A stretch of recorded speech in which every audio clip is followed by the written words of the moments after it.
Hi, I'm John from off-road.cc, and today I'm just going to run you through quickly the essential tools that every home mechanic needs. It's not going to be a particularly basic guide, so obvious things like a set of quality Allen keys, such as these very expensive ones from Silka, those are pretty much given, same as like a work stand and a quality chain whip and cassette tool.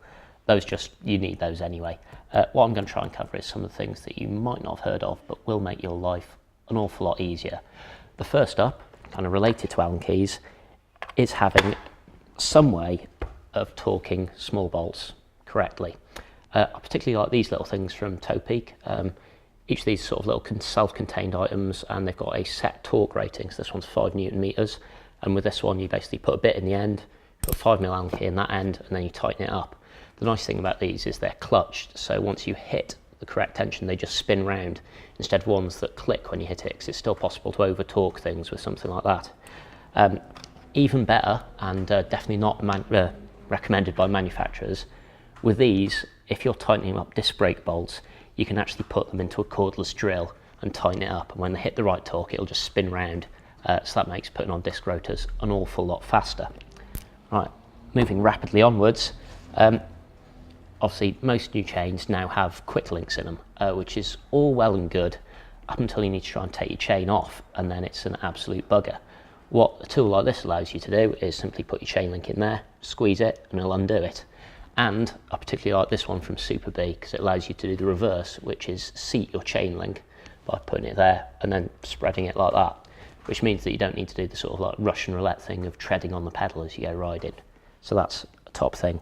Another one that should be fairly obvious is a quality set of cable cutters. Shimano do some good sets. These ones are from Bursman, but yeah, anything that can just like cut cables properly and squarely makes life so much easier rather than messing about with pliers or normal wire cutters.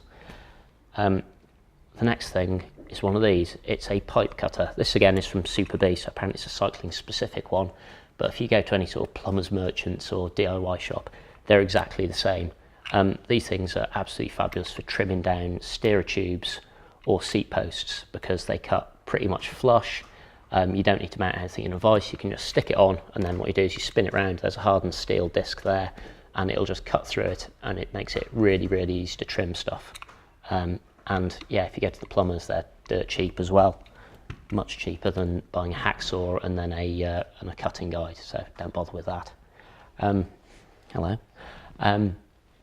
The next one, if you've got rear suspension on your bike and you want to get the shock can off, either to service it or to say add a volume spacer, one of these strap wrenches is a pretty cool thing to have, instead of like trying to struggle with it, because all you do is wrap it around whatever you want to undo, tighten it like that, and then as you turn it you should be able to undo it without damaging the shock can. So dead useful. And again, if you've got like a really stiff jar lid, you can use it on that as well, multi-use.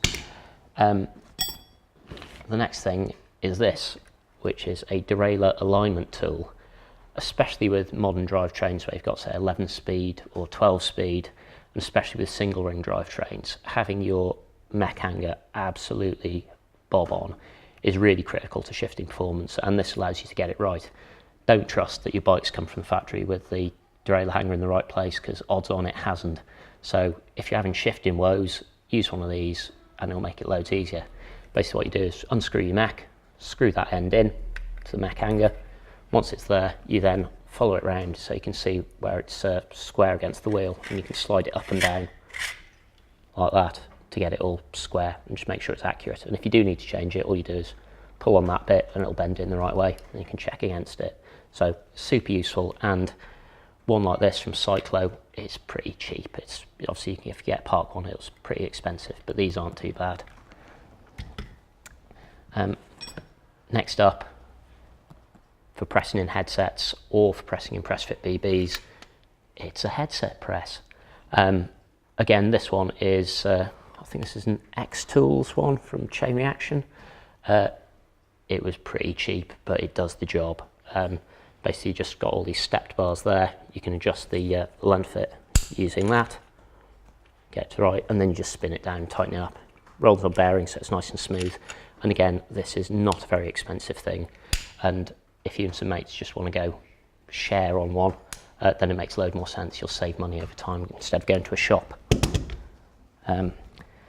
The next thing, and this isn't really a workshop one, but basically every mountain biker should have one, and it's a digital tyre pressure gauge. Especially with like modern plus tyres, there's no point setting them up off feel. There's no point setting them up on your track pump because your track pump isn't very accurate. So what you need is one of these which measures it down into single digits PSI, and if you get a more expensive one you can go to half PSIs if you're that way inclined. But yeah, basically if you want to get your tyres set up correctly and consistency, use one of these. Yeah, squeezing, it's just not very accurate. Also on the tyre bit is one of these. This is actually Milkit's tubeless juice applicator. They do special little clever valves that you undo the valve core, you slide this all the way through, and you can either check the level or add and remove tubeless sealant as you see fit. The nice thing about this is if you happen to have all your bikes in a flat, for example, like I do, it's quite easy to actually sort out tubeless tyres without getting juice everywhere, which obviously might ruin your deposit. So if you don't want one like this, basically just go to some sort of medical supplies thing, or if you know anyone that's a nurse or doctor, and ask if you can have one, a bit of tube there, and then you'll be able to change or add or remove sealant without a lot of faff. Makes a load of sense.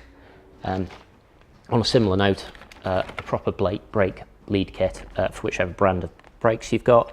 This is actually SRAM's cheaper one. They do a much more expensive pro level one, which is loads better, but if you want to get a consistent brake feel, make sure you can bleed your own brakes. Shock pump, that goes without saying, and this one is probably going to infuriate loads of people, but buy yourself a quality, and I mean a quality adjustable spanner, because if you want to take, say, for example, the top cap off your fork to add or remove volume spacer, if you don't have the right size socket, or if you do have sockets but they've got too much of a lip because obviously the cap's are very low profile, then using an adjustable spanner that's a good one and using it very carefully just makes that so much easier. Obviously if you get it wrong it will mess up your top cap, so be a bit careful with that one. Right, I hope some of that's proved useful. If you've got any other suggestions then please let us know. Bye.